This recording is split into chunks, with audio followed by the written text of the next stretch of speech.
A long time ago, Earth experienced a dramatic transformation. This era, called the Triassic Period, represented a major shift in the planet's biological history. It was the dawn of the dinosaurs. Spanning from approximately 252 to 201 million years ago, the Triassic began just after a catastrophic event, the Permian-Triassic extinction. This was one of the most devastating mass extinctions in Earth's history, wiping out nearly 90% of all life forms. This mass extinction reshaped the entire ecosystem and caused coal formation to come to a halt for millions of years. Yet it also paved the way for new and iconic groups of creatures that would go on to dominate the Earth. The Triassic acted as a transition between two great ages, the late Paleozoic era, filled with mammal and reptile-like species, and the Mesozoic era, which would soon be ruled by dinosaurs and other prehistoric giants. Now, picture yourself transported back to the Triassic. Welcome to the ancient Earth. The planet's geography looked completely different. All continents were fused into a single supercontinent, Pangaea. This massive landmass featured a variety of landscapes. Some areas were covered with dense conifer forests, while others were barren deserts or sprawling plains. However, the vegetation back then was nothing like today's. Instead of flowers, the land was blanketed in ferns and towering conifers, some reaching heights of 100 feet.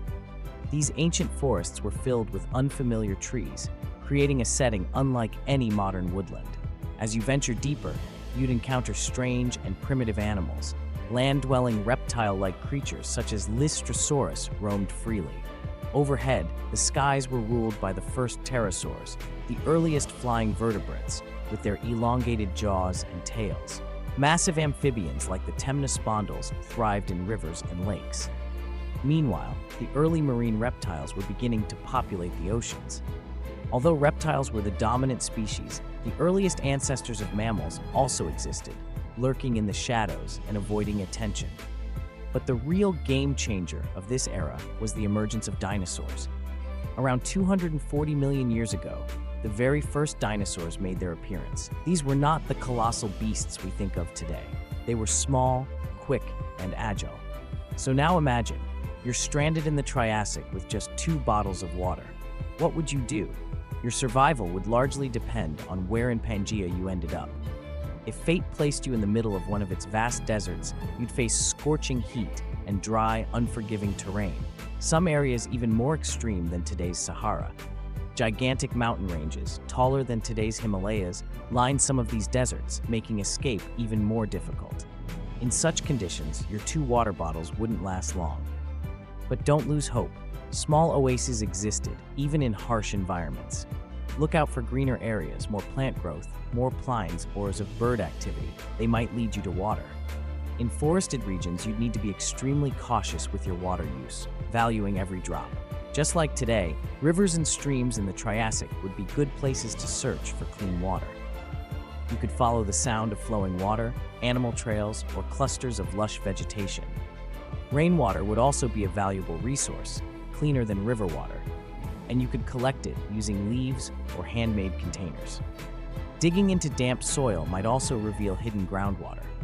Water could also be obtained from plants, morning dew, and shaded caves. Just remember, no matter where it comes from, purifying the water is essential.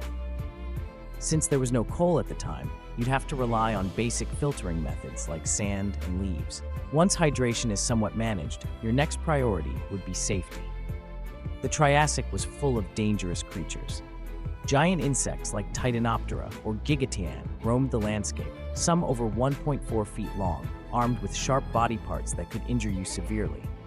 Luckily, these beasts are long extinct today. Predators such as pseudosuchians and massive amphibians were at the top of the food chain.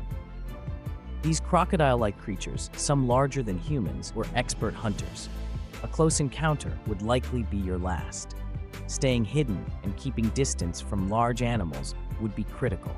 Shelter would be necessary for survival.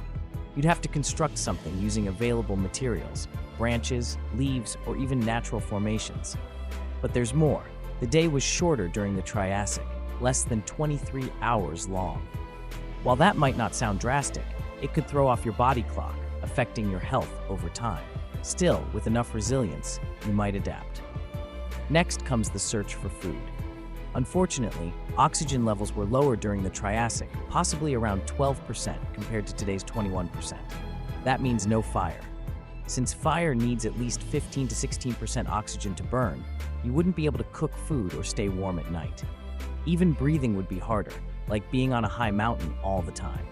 Your stamina would be lower, and escaping predators would be even more difficult. So how do you eat? With no flowering plants and no fruits, your diet would be extremely limited. You might try chewing on roots, stems, or leaves, but without knowing what's toxic, every meal would be risky. Eating insects could be a more reliable source of protein. Giant bugs might be terrifying, but smaller ones like beetles, ants, or grasshoppers might be more manageable. Catching small reptiles or amphibians could also help.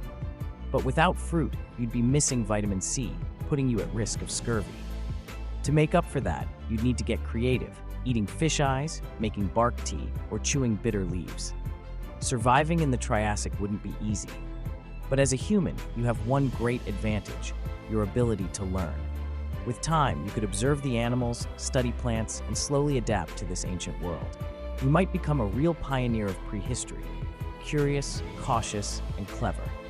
Still, between us, I'd much rather stay in the present. That's all for today. If you enjoyed diving into this ancient adventure, give the video a thumbs up and share it with your friends. And if you're still curious, check out the next videos and stay on the Mono Fact